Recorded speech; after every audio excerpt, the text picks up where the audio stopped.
잠깐! 여기 내 형이 있습니다. 15년을 찾던 내 형이요. 수료식장이 순식간에 정적에 휩싸였고 모든 사람들의 시선이 한 곳으로 향했습니다. 과연 이 두 사람 사이에는 어떤 이야기가 숨겨져 있는 걸까요? 지금부터 15년 만에 재회한 형제의 놀라운 이야기가 시작됩니다. 새벽 5시 기상 나팔 소리가 훈련소 전체를 깨웠습니다. 박진우는 다른 훈련병들보다 몇 초 빨리 눈을 떴죠. 어릴 적부터 몸에 밴 습관이었습니다. 고아원에서 살던 시절 항상 다른 아이들보다 먼저 일어나 하루를 준비했던 기억이 아직도 선명했거든요. 일어나, 모두 일어나. 생활관 안이 소란스러워졌지만 진우는 조용히 침상을 정리하며 하루를 시작했습니다. 20명이 넘는 훈련병들이 북적거리는 가운데서도 진우만은 혼자만의 공간에 있는 것처럼 묵묵히 움직였죠. 세수를 하고 면도를 하고 군복을 입는 모든 과정이 기계적이면서도 정확했습니다. 세면장에서 찬물로 얼굴을 씻으며 진우는 거울 속 자신을 바라봤습니다. 21살의 얼굴이지만 어딘가 어른스러운 구석이 있었어요. 일찍부터 혼자 살아온 사람들이 갖는 특유의 침착함이었죠. 눈빛도 또래보다 깊어 보였습니다. 야, 박진우. 너 진짜 말이 없다. 어디 출신이야? 같은 생활관의 김병철이 농담 섞인 목소리로 말을 걸어왔지만 진우는 미소만 지으며 대답을 아꼈습니다. 사람들과 깊게 관계를 맺지 않으려는 마음이 자연스럽게 몸에 밴 것이었죠. 어차피 훈련이 끝나면 각자 다른 부대로 흩어질 텐데 굳이 친해질 필요가 있을까 싶었거든요. 그냥 서울이요. 진우가 간단히 대답하자 김병철은 더 캐묻지 않았습니다. 진우의 표정에서 더 이상 묻지 말라는 신호를 읽었거든요. 식당에서 아침을 먹는 동안에도 진우는 혼자 앉아서 조용히 밥을 먹었습니다. 다른 훈련병들은 삼삼오오 모여서 고향 이야기, 여자친구 이야기, 군대 가기 전 마지막 밤 이야기를 나누고 있었지만 진우에게는 그런 이야기들이 별로 와닿지 않았어요. 고향이라고 할 만한 곳도 없고 특별히 그리워할 사람도 없었으니까요. 그때 진우는 문득 어릴 적 기억을 떠올렸습니다. 고아원 식당에서도 이렇게 혼자 앉아 밥을 먹던 때가 있었어요. 다른 아이들은 모두 삼삼오오 모여서 떠들어댔지만 진우는 늘 조용한 구석에 앉아 있었죠. 그럴 때마다 형이 와서 옆에 앉아주곤 했는데, 형? 박태식 형? 진우의 가슴이 순간 먹먹해졌습니다. 사람이 많아도 나는 혼자야. 군대도 마찬가지지. 진우는 속으로 중얼거리며 빈 식판을 정리했습니다. 그때 저 멀리서 한 조교가 훈련병들을 바라보고 있는 것을 발견했어요. 키가 크고 어깨가 넓은 강태식 조교였습니다. 태식의 눈빛이 진우를 향해 있는 것 같았지만 금세 다른 곳으로 시선을 돌렸죠. 오전 훈련이 시작되었습니다. 체력 단련 시간에 진우는 묵묵히 운동에 집중했어요. 팔굽혀펴기를 할 때도 윗몸 일으키기를 할 때도 다른 훈련병들처럼 힘들다고 신음소리를 내지 않았습니다. 그저 정해진 횟수를 채우고 정해진 시간을 버텨내는 것이 목표였거든요. 다른 훈련병들이 힘들어. 언제 끝나냐며 투덜거릴 때도 진우는 조용했습니다. 오히려 운동에 집중하며 잡념을 떨쳐내려 했어요. 몸이 힘들수록 마음은 더 고요해지는 기분이었습니다. 박진우, 자세가 좋네. 갑자기 강태식 조교가 진우 앞에 서서 말했습니다. 진우는 깜짝 놀라며 고개를 들었어요. 태식의 얼굴은 무표정했지만 눈빛 어딘가에 따뜻함이 숨어 있는 것 같았습니다. 그 눈빛을 보는 순간 진우의 가슴이 이상하게 두근거렸어요. 감사합니다. 진우가 큰 소리로 대답하자 태식은 고개를 끄덕이며 다른 훈련병들을 지도하러 갔습니다. 하지만 이상하게도 그 짧은 순간이 진우의 마음에 묘한 울림을 남겼어요. 마치 어디선가 본 적 있는 듯한 낯익은 느낌이었거든요. 점심시간이 되자 진우는 다시 혼자 식당 한 구석에 앉았습니다. 다른 훈련병들의 웃음소리와 대화소리가 시끄럽게 들려왔지만 진우에게는 그저 배경음악 같았어요. 고아원에서 살던 시절부터 이런 북적거림 속에서도 혼자 있는 법을 배웠거든요. 혼자 먹으면 맛없지 않냐? 갑자기 누군가 진우 맞은편에 앉았습니다. 양일권이었어요. 같은 생활관 동기였지만 진우와는 정반대 성격의 소유자였죠. 말이 많고 호기심도 많고 무엇보다 다른 사람의 사생활에 관심이 많은 사람이었습니다. 괜찮습니다. 진우가 짧게 대답하자 양일권은 눈을 가늘게 뜨며 진우를 관찰했어요. 너 정말 특이하다. 가족 이야기도 안 하고 고향 이야기도 안 하고 친구들 연락도 안 오는 것 같고 뭔가 숨기는 게 있는 거 아니야? 진우는 불편해하며 자리에서 일어났습니다. 이런 질문들을 받을 때마다 마음이 무거워졌거든요. 숨기고 싶은 것은 아니었지만 굳이 자신의 과거를 남들에게 털어놓을 이유도 없었으니까요. 오후 훈련 시간에도 강태식 조교는 유독 진우를 자주 봤습니다. 진우가 실수를 할 때마다 직접 나서서 자세를 교정해주고 다른 훈련병들보다 더 세심하게 지도해 주었어요. 하지만 태식의 표정은 여전히 무뚝뚝했고 특별한 감정을 드러내지 않았습니다. 이렇게 해봐. 태식이 진우의 총 자세를 교정해 줄 때 그의 손이 진우의 어깨에 닿았습니다. 그 순간 진우는 이상한 기분을 느꼈어요. 마치 오래전 누군가에게 받았던 따뜻함 같은 것이었거든요. 저녁이 되어 생활관으로 돌아온 진우는 침상에 누워 천장을 바라봤습니다. 다른 훈련병들은 하루 종일 있었던 일들을 떠들어대며 스트레스를 풀고 있었지만 진우는 그저 조용히 하루를 정리하고 있었어요. 내일도 이렇게 하루하루 버텨나가면 되겠지. 진우는 속으로 생각하며 눈을 감았습니다. 하지만 이상하게도 강태식 조교의 눈빛이 계속 머릿속에 맴돌았어요. 그 따뜻하면서도 애절한 눈빛이 어디선가 본 것 같은데 도무지 기억이 나지 않았거든요. 밤이 깊어가면서 생활관은 점점 조용해졌습니다. 진우는 여전히 잠이 오지 않아 뒤척이고 있었어요. 어릴 적 고아원에서 늘 그랬듯이 새로운 환경에 적응하는 것은 쉽지 않았거든요. 하지만 이번에는 왠지 다른 느낌이었습니다. 뭔가 특별한 일이 일어날 것 같은 묘한 예감이 들었어요. 한여름 무더위가 훈련소를 덮친 지 일주일이 지났습니다. 박진우는 어느새 군 생활의 리듬에 적응해 가고 있었어요. 새벽 기상부터 저녁 점호까지 모든 일과가 기계적으로 반복되었지만 진우에게는 오히려 편안했습니다. 예측 가능한 하루하루가 마음의 안정을 가져다 주었거든요. 그런데 이상한 일이 하나 있었습니다. 강태식 조교가 유독 진우에게만 관심을 보이는 것 같았어요. 다른 훈련병들이 실수를 해도 큰 소리만 치고 지나가는데 진우가 실수를 하면 직접 와서 차근차근 가르쳐 주었습니다. 진우는 그런 태식의 모습에서 묘한 친근함을 느꼈지만 동시에 당황스럽기도 했어요. 오늘은 특히 더웠습니다. 아침부터 땀이 등줄기를 타고 흘러내렸고 오후 체력 훈련 시간이 되자 모든 훈련병들의 얼굴이 상기되어 있었어요. 진우도 예외는 아니었습니다. 평소보다 숨이 가빠오고 시야가 흐릿해지기 시작했지만 그는 참고 견뎠어요.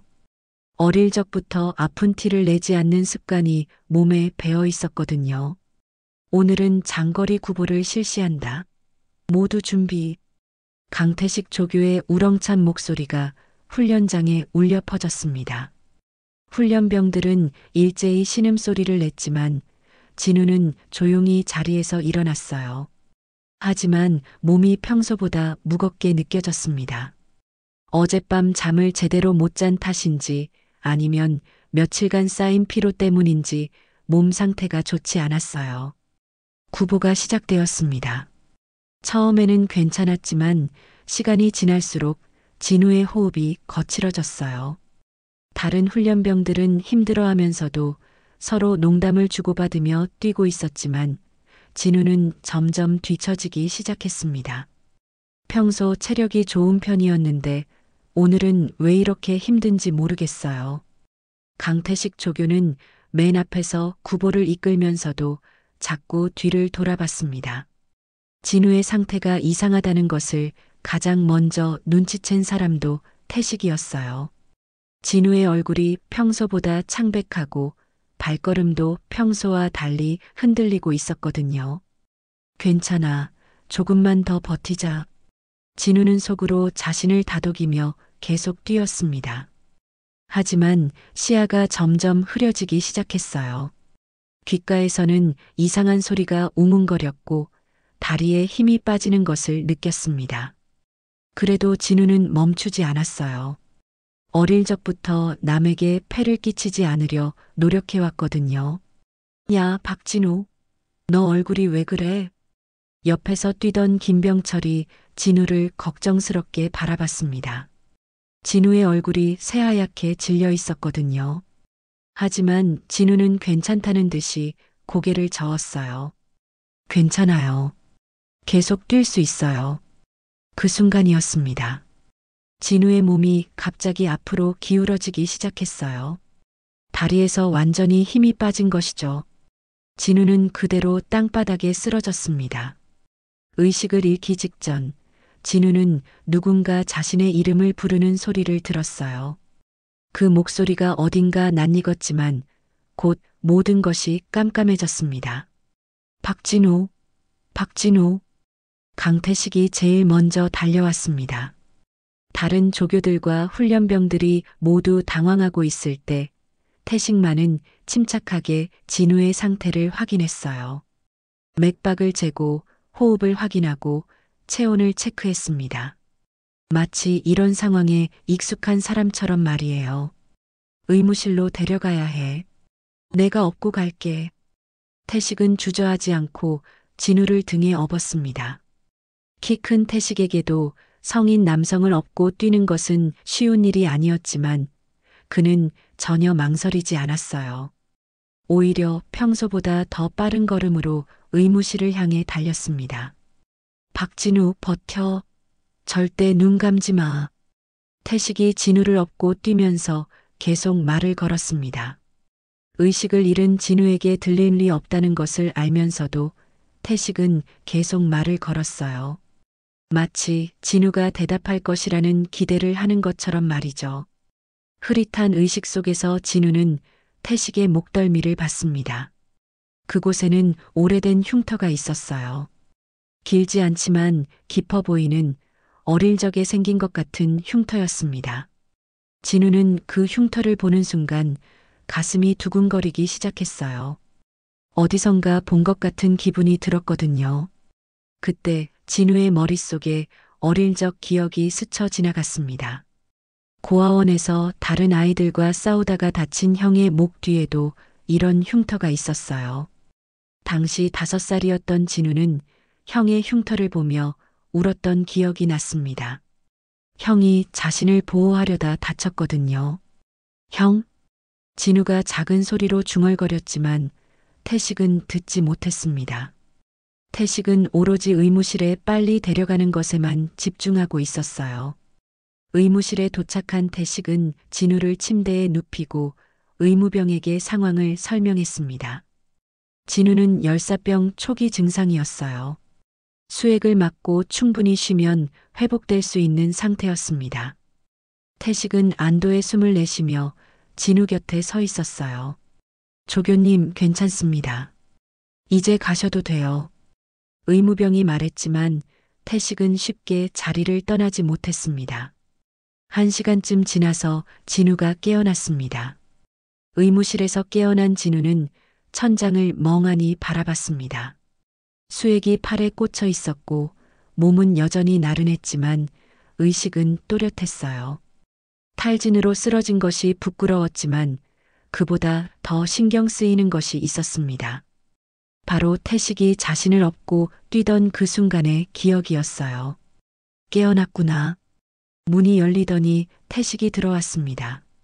무표정한 얼굴이었지만 진우가 깨어난 것을 확인하자 어딘가 안도하는 기색이 스쳤어요. 괜찮냐? 태식의 짧은 질문에 진우는 고개를 끄덕였습니다. 네, 괜찮습니다. 수고 많이 하셨습니다. 태식은 잠시 진우를 바라보다가 고개를 돌렸어요. 그럼 됐다. 그 말만 하고 태식은 돌아서서 의무실을 나갔습니다. 진우는 그 뒷모습을 보며 묘한 감정에 휩싸였어요. 왜인지 모르게 서운한 기분이 들었거든요. 진우는 1시간 더 의무실에서 쉰 후 생활관으로 돌아갔습니다. 다른 훈련병들이 걱정스럽게 물어봤지만 진우는 괜찮다고 대답하며 자리에 누웠어요. 하지만 마음속으로는 계속 태식의 목덜미에 있던 흉터를 생각하고 있었습니다. 어디서 본 것 같은데. 진우는 기억을 더듬어 봤지만 명확하게 떠오르지 않았어요. 다만 어릴 적 누군가의 목에서 비슷한 흉터를 본 것 같은 느낌이 계속 들었습니다. 다음 날부터 진우는 의식적으로 태식을 관찰하기 시작했어요. 태식이 말하는 방식, 걸어가는 모습, 다른 사람들을 대하는 태도까지 모든 것을 유심히 봤습니다. 그럴수록 묘한 기대감이 더욱 강해졌어요. 특히 태식이 화가 났을 때 입꼬리를 살짝 올리는 습관이 눈에 띄었습니다. 그리고 생각에 잠길 때 턱을 손으로 만지는 버릇도 있었어요. 이런 작은 습관들이 왜인지 모르게 익숙했습니다. 설마 그럴 리 없지. 그럴 리가. 진우는 혼자서 중얼거렸습니다. 마음 한구석에서 불가능한 생각이 스멀스멀 올라오고 있었거든요. 하지만 그런 생각을 하는 자신이 우스꽝스럽게 느껴져서 고개를 저었어요. 며칠이 지나면서 진우의 관찰은 더욱 세밀해졌습니다. 태식이 다른 훈련병이 실수했을 때 보이는 반응, 식사할 때의 모습, 심지어 혼자 있을 때의 표정까지 모든 것이 어릴 적 기억과 겹쳐 보였어요. 어느 날 저녁 진우는 태식이 다른 훈련병을 도와주는 모습을 봤습니다. 한 훈련병이 물건을 떨어뜨렸는데 태식이 자연스럽게 주워서 건네주는 모습이었어요. 겉으로는 무심한 듯 했지만 그 작은 친절함이 진우에게는 무척 익숙하게 느껴졌습니다. 형도 이랬었는데. 진우는 문득 어릴 적 형의 모습을 떠올렸어요. 고아원에서 다른 아이들을 돌봐주던 형의 모습과 지금의 태식이 너무나 닮아 있었습니다. 그러던 어느 날 결정적인 순간이 찾아왔습니다. 훈련이 끝나고 진우는 휴게실에서 잠시 쉬고 있었어요. 태식도 마침 휴게실에 들어와서 물을 마시고 있었습니다. 태식이 물을 마시다가 옷이 젖혀지면서 군번줄이 밖으로 나왔어요. 진우는 무심코 그쪽을 바라봤는데 그 순간 숨이 멎는 것 같았습니다. 군번줄에 붙어 있는 이름표에 강태식이라고 적혀 있었던 것입니다. 진우의 심장이 쿵쾅거리기 시작했어요. 강태식? 그 이름은 자신의 어릴 적 형 이름과 정확히 일치했습니다. 우연일 수도 있지만 너무나 많은 것들이 겹치고 있었어요. 강태식? 정말 형과 같은 이름이야. 진우는 머릿속이 복잡해졌습니다. 이름이 같다는 것만으로는 확신할 수 없었지만 지금까지 느꼈던 모든 기시감들이 하나로 연결되는 느낌이었어요. 태식은 물을 다 마시고 군번줄을 다시 5단으로 넣었습니다. 그리고 진우를 한번 쳐다봤어요. 평소와 다름없는 무표정한 얼굴이었지만 진우에게는 그 시선이 묘하게 느껴졌습니다. 뭘 그렇게 보고 있나? 태식이 진우에게 물었어요. 아무것도 아닙니다. 진우가 당황하며 대답했습니다. 태식은 고개를 끄덕이고 휴게실을 나갔어요. 혼자 남은 진우는 한참 동안 그 자리에 앉아 있었습니다. 강태식이라는 이름이 머릿속에서 계속 맴돌았거든요. 설마 하는 마음과 간절한 희망이 교차했어요. 혹시 정말 형일까? 진우는 어릴 적 기억을 더듬어 봤습니다. 형의 얼굴은 시간이 지나면서 흐릿해졌지만 형의 습관이나 성격은 생생하게 기억나고 있었어요. 그리고 지금의 태식에게서 그런 모습들을 계속 발견하고 있었습니다. 하지만 동시에 의문도 들었어요. 만약 정말 형이라면 왜 자신을 알아보지 못하는 걸까요? 진우는 어릴 적 모습과 많이 닮아 있었는데 말이에요. 혹시 나를 알아봤는데 모른 척 하는 건가? 이런 생각까지 들기 시작했습니다. 태식이 자신에게만 유독 관심을 보이는 것도 그런 이유일지도 모르겠어요. 그날 밤 진우는 잠을 이루지 못했습니다. 계속해서 어릴 적 형과의 기억을 떠올렸어요. 함께 놀던 시간들, 형이 자신을 돌봐주던 모습들, 그리고 헤어지던 그날의 기억까지 모든 것이 생생하게 살아났습니다. 정말 형일까? 아니면 그냥 우연의 일치일까? 진우는 확신을 가질 수 없었습니다. 하지만 마음 한구석에서는 점점 확신이 생기고 있었어요. 너무나 많은 것들이 일치하고 있었거든요. 다음 날부터 진우는 더욱 세심하게 태식을 관찰했습니다. 혹시 자신을 알아본다는 신호가 있을까 해서였어요. 하지만 태식은 여전히 다른 훈련병들과 똑같이 진우를 대했습니다. 그러면서도 가끔씩 보이는 특별한 관심이 진우에게는 의미 있게 느껴졌어요. 다른 사람들은 모르는 미묘한 차이들을 진우는 놓치지 않고 있었습니다. 분명히 뭔가 있어. 그냥 우연이 아니야. 진우의 마음속에서 확신이 점점 커져가고 있었습니다. 하지만 여전히 확실하게 알 방법은 없었어요. 진우는 며칠 밤을 뒤척이며 고민했습니다. 강태식이라는 이름, 그리고 지금까지 발견한 모든 일치점들이 우연일 가능성은 거의 없어 보였어요. 하지만 확실하게 알 수 있는 방법이 필요했습니다. 그러던 중 진우는 한 가지 방법을 떠올렸어요. 바로 고아원 원장님께 편지를 쓰는 것이었습니다. 편지지 좀 빌릴 수 있을까? 진우가 같은 생활관 동료에게 부탁했습니다. 무슨 편지? 여자친구한테? 김병철이 짓궂게 웃으며 물었어요. 아니야, 그냥 고향의 안부 편지. 진우는 대충 둘러댔습니다. 하지만 한쪽에서는 양일권이 몰래 지켜보고 있었어요. 양일권은 평소 진우를 못마땅하게 여기던 훈련병이었습니다. 태식이 진우에게만 특별히 관심을 보이는 것이 질투스러웠거든요. 그날 밤 진우는 조심스럽게 편지를 썼습니다. 원장님, 안녕하세요. 박진우입니다. 혹시 제 형 강태식이 어떤 가정에 입양되었는지 알 수 있을까요? 사실 여기 조교 중에 혹시 제 형이 아닐까 싶은 분이 계세요. 다음 날 진우는 편지를 붙였습니다. 답장이 올 때까지는 며칠 정도 걸릴 것 같았어요. 일주일이 지난 어느 날 드디어 고아원에서 답장이 왔습니다. 진우는 우편함에서 편지를 받아들고 가슴이 두근거렸어요. 하지만 그 순간을 양일권이 지켜보고 있었습니다. 진우는 조용한 곳을 찾아 편지를 뜯었어요. 진우야, 안녕. 내가 물어본 태식이에 대해서 말해줄게. 태식이는 내가 7살 때 서울의 한 가정에 입양되었어. 입양 가정의 성이 강 씨였고 그래서 이름이 강태식이 되었지. 내가 찾던 형은 강태식일지도 모르겠구나. 진우는 편지를 읽고 나서 한동안 멍하니 서 있었습니다. 모든 것이 일치했어요. 이제 의심할 여지가 없었습니다. 정말 형이 맞는 거야? 진우의 목소리가 떨렸어요. 기쁨과 동시에 복잡한 감정이 몰려왔습니다. 근데 왜 나를 모른 척해?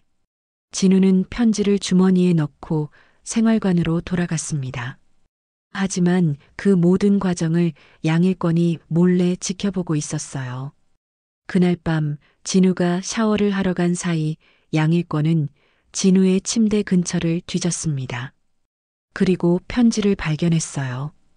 양일권은 재빨리 편지를 꺼내서 읽기 시작했습니다. 이게 뭐야? 고아원? 형? 양일권은 편지 내용을 읽으며 비웃음을 지었어요. 그리고는 몰래 편지를 가져가서 복사했습니다. 다음 날 아침 진우는 평소와 다른 분위기를 느꼈습니다. 다른 훈련병들이 자신을 보며 수군거리고 있었어요. 곧 양일권이 다가와서 진우에게 복사한 편지를 흔들어 보였습니다. 야, 박진우, 이게 뭐야? 양일권이 큰 소리로 말했어요. 다른 훈련병들이 모두 쳐다봤습니다. 고아원에서 자랐다며? 그리고 강태식 조교가 내 형이라고? 양일권의 말에 생활관이 술렁거렸어요. 진짜야? 고아원에서 자랐어? 그래서 조교가 내게만 잘해주는 거야? 형이라고? 그럼 특혜 받은 거네? 진우는 얼굴이 빨갛게 달아올랐습니다. 그게 아니야. 진우가 변명하려 했지만 양일권이 가로막았어요. 아니긴 뭐가 아니야. 여기 다 적혀 있잖아. 특혜야, 특혜. 그래서 조교가 쟤만 봐주는 거였어. 불공평하다. 훈련병들의 목소리가 점점 커졌습니다. 진우는 어떻게 해야 할지 몰라 그 자리에 서 있을 수밖에 없었어요. 소문은 삽시간에 부대 전체로 퍼져나갔습니다. 점심시간이 되자 식당에서도 수군거리는 소리가 들렸어요. 고아원 출신이래. 그래서 조교랑 친한 거구나. 부럽네. 형이 조교라니. 진우는 식사를 제대로 할 수 없었습니다. 모든 사람들의 시선이 자신에게 쏠려 있는 것 같았거든요. 특히 양일권과 그 무리들은 노골적으로 진우를 조롱했습니다. 야, 고아.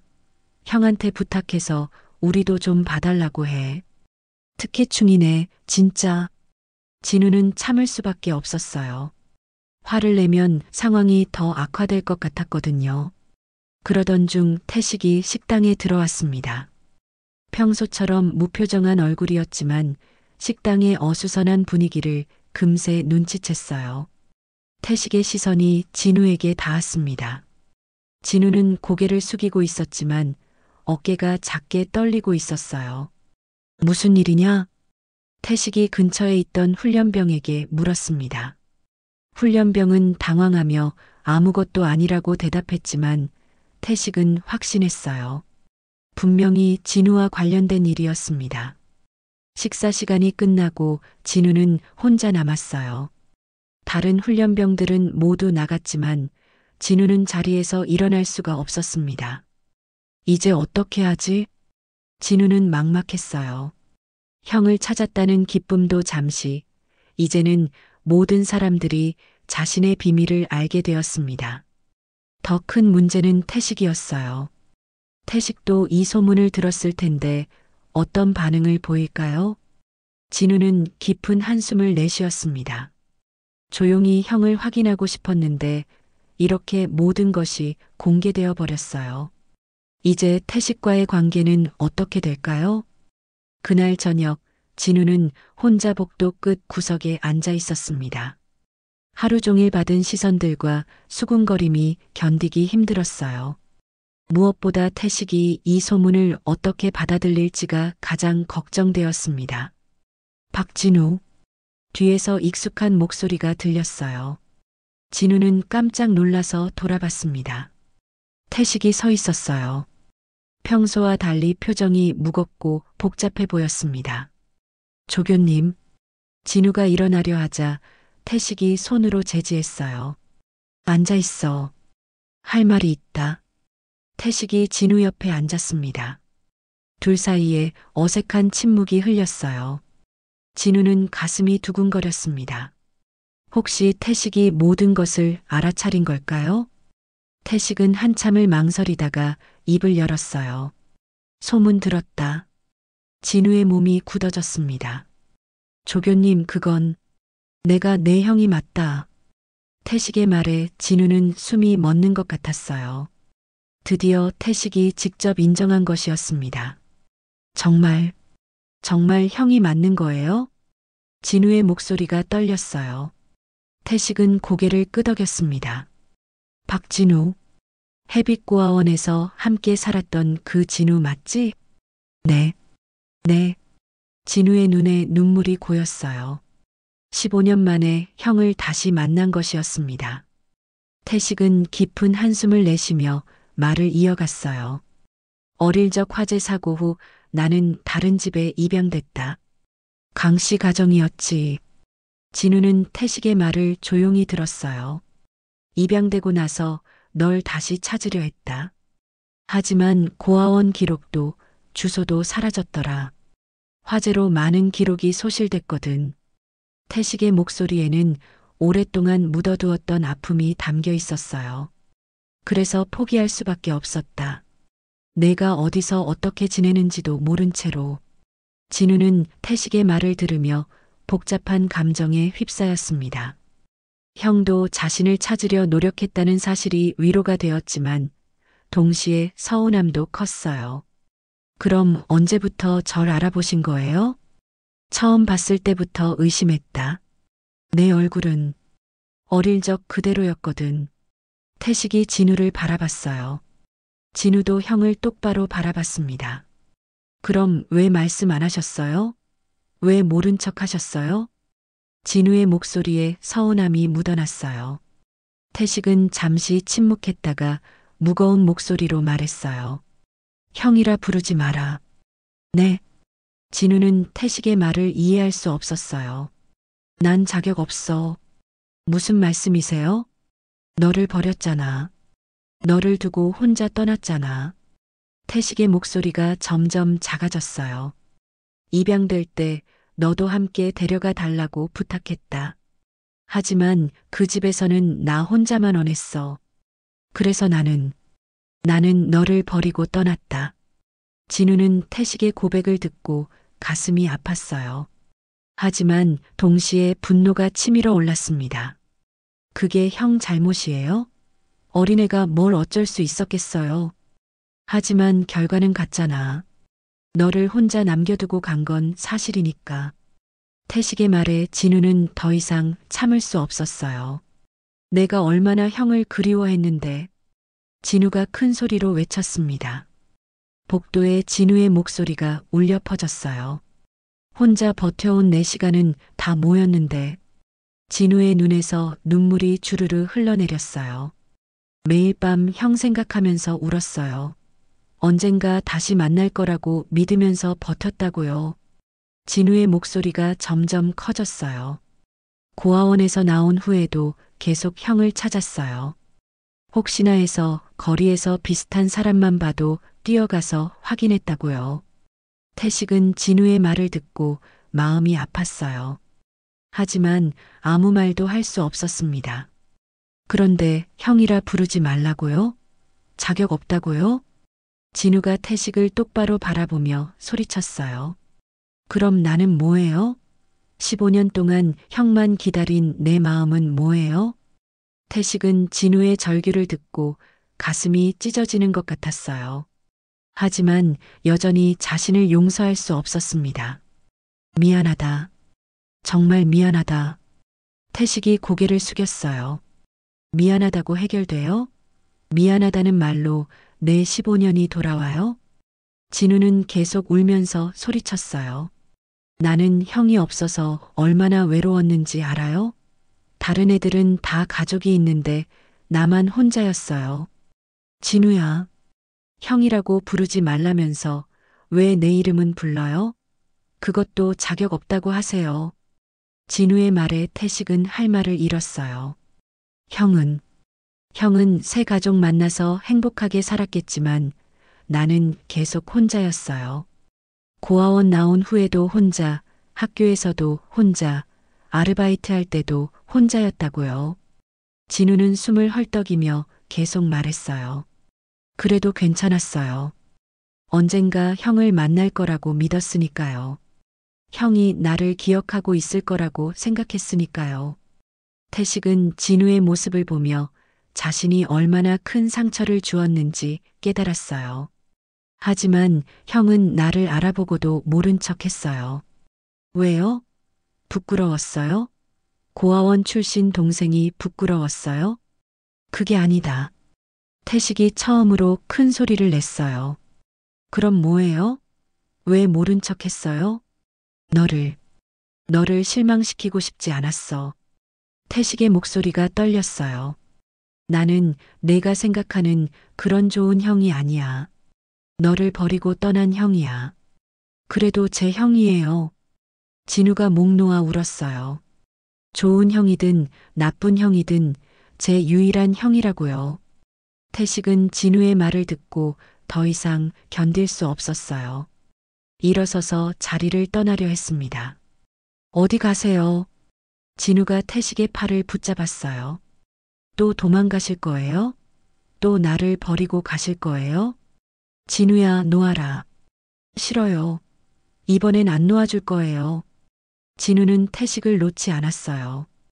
태식도 진우를 뿌리치지 못했습니다. 두 형제는 복도에서 서로를 바라보며 서 있었어요. 15년의 시간이 만들어낸 벽이 조금씩 무너지기 시작했습니다. 형? 진우가 작은 목소리로 불렀어요. 제발 다시 도망가지 마세요. 태식은 진우의 간절한 표정을 보고 마음이 흔들렸어요. 하지만 여전히 확신을 가질 수 없었습니다. 이때 복도 저편에서 발소리가 들렸어요. 다른 훈련병들이 오고 있었습니다. 태식은 재빨리 진우에게서 팔을 빼냈어요. 나중에 얘기하자. 태식이 말하고는 서둘러 자리를 떠났습니다.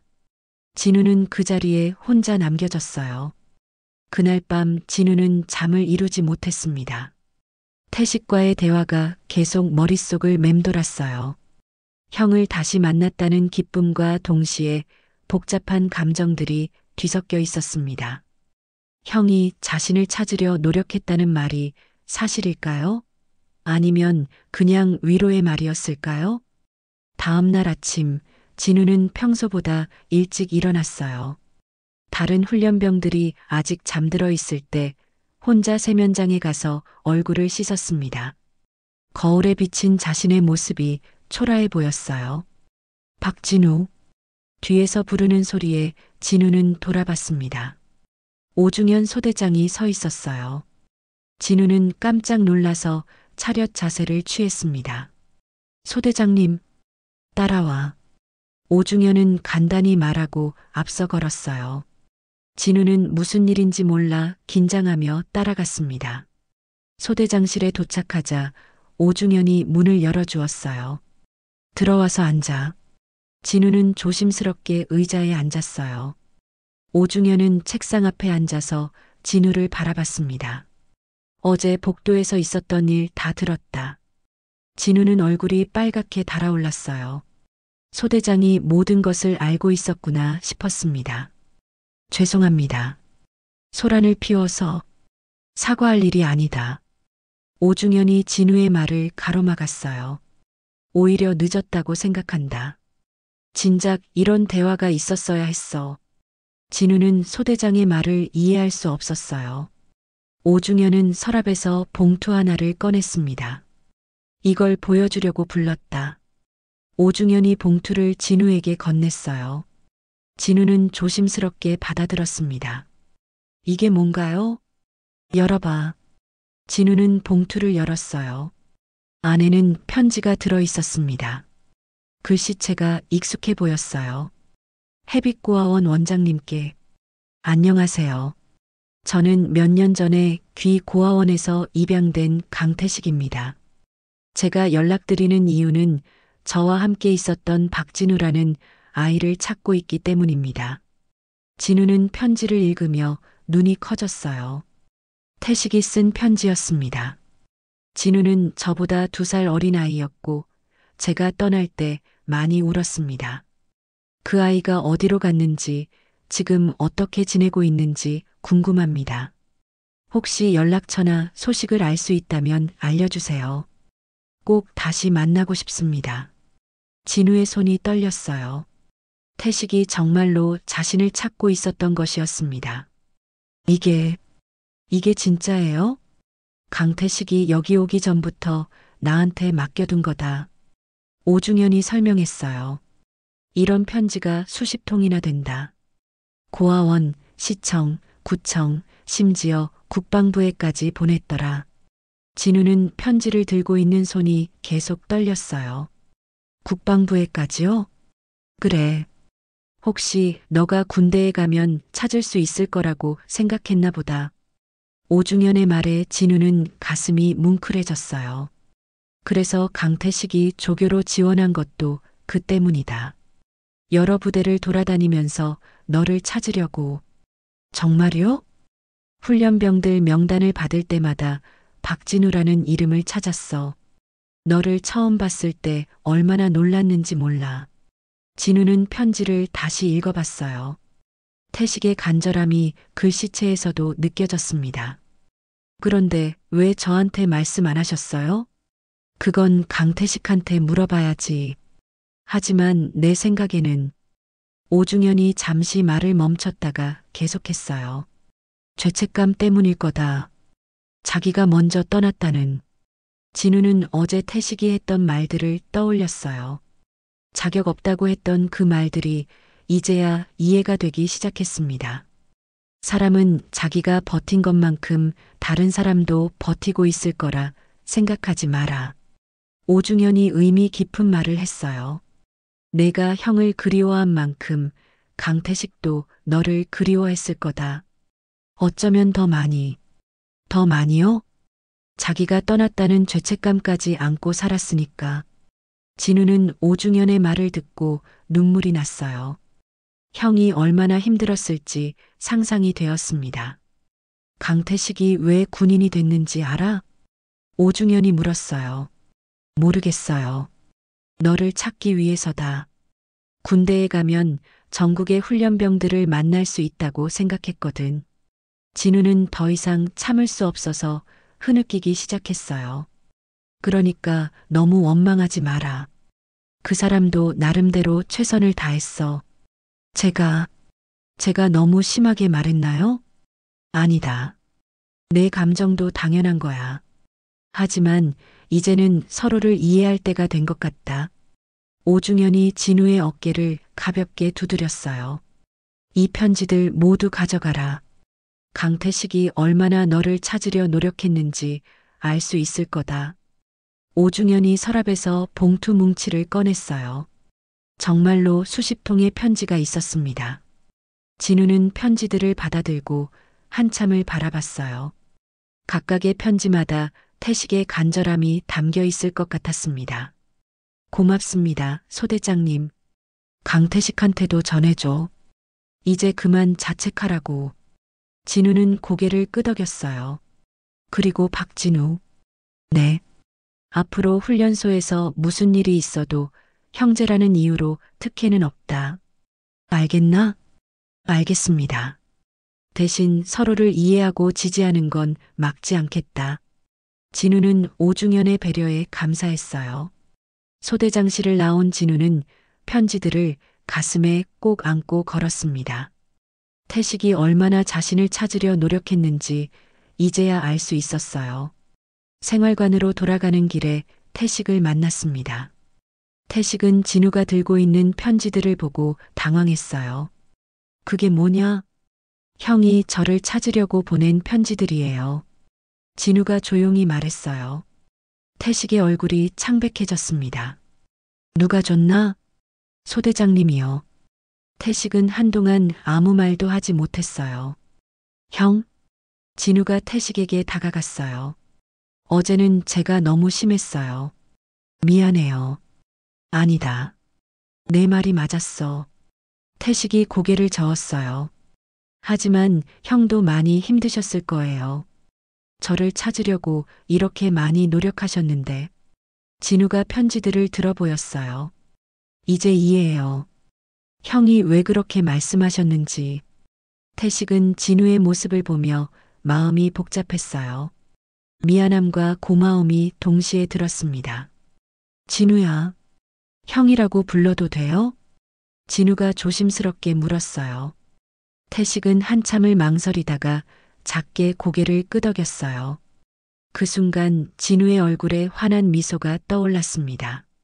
형?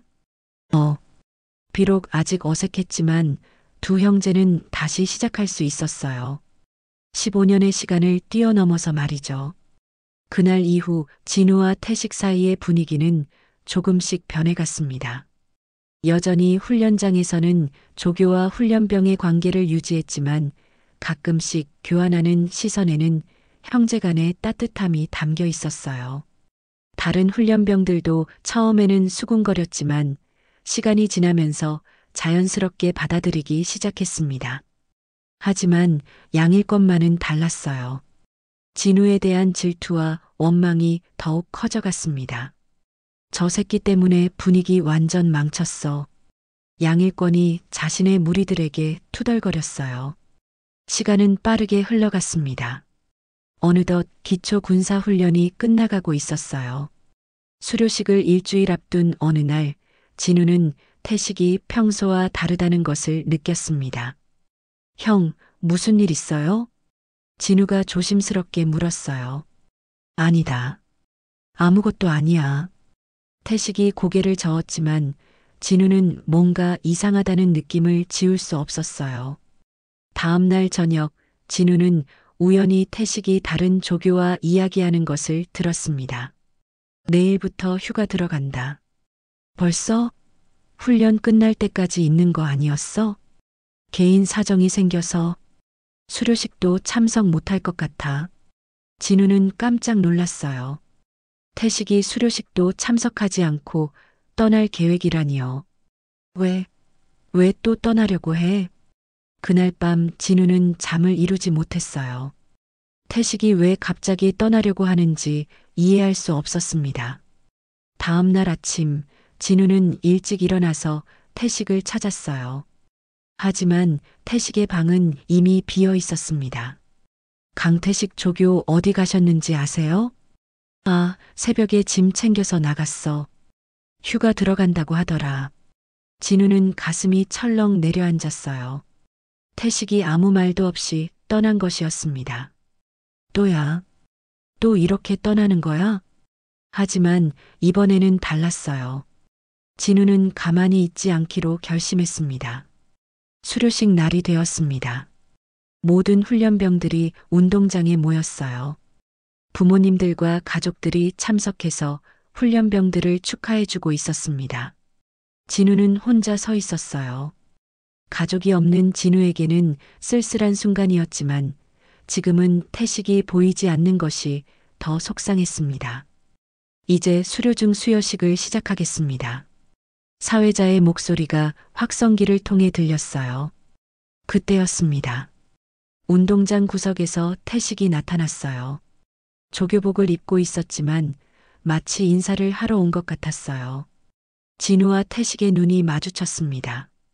태식은 진우에게 작게 고개를 끄덕였어요. 또 가려고 하는구나. 태식이 돌아서서 걸어가기 시작했습니다. 수료식이 진행되고 있는 동안 조용히 사라지려는 것 같았어요. 진우는 더 이상 참을 수 없었습니다. 잠깐. 진우가 큰 소리로 외쳤어요. 운동장에 있던 모든 사람들이 진우를 바라봤습니다.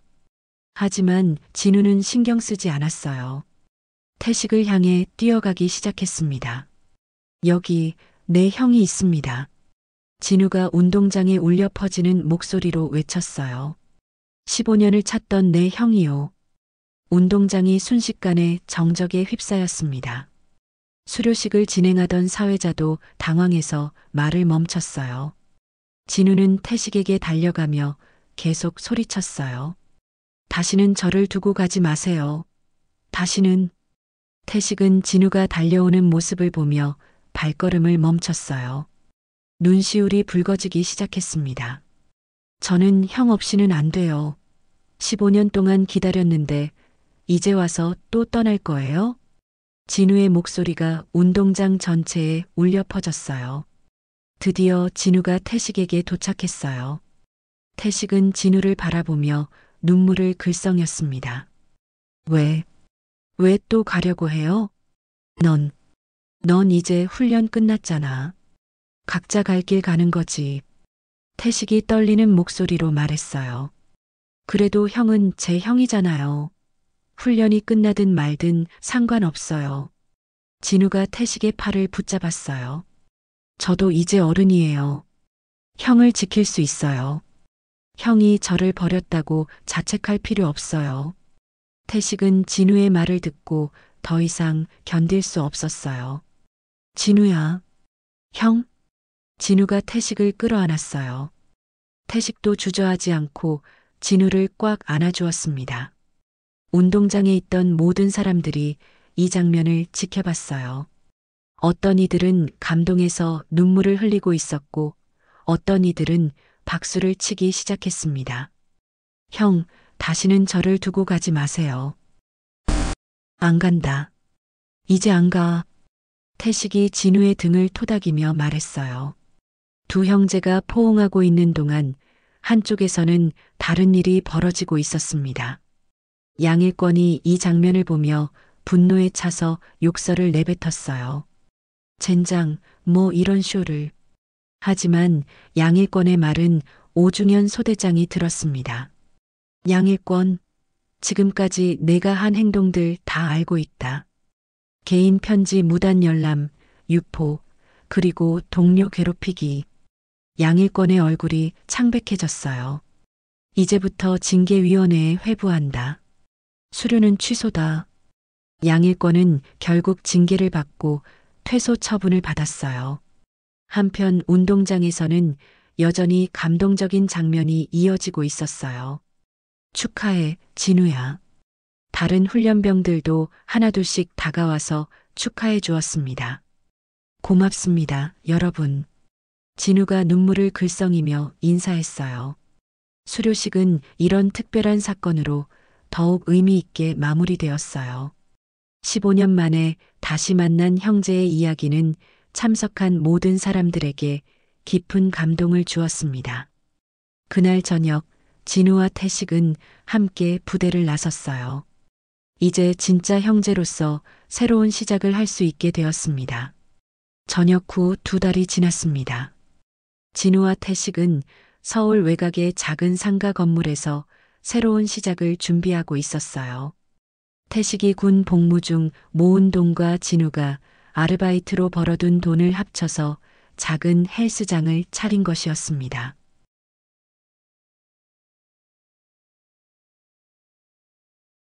이 벽지는 어때?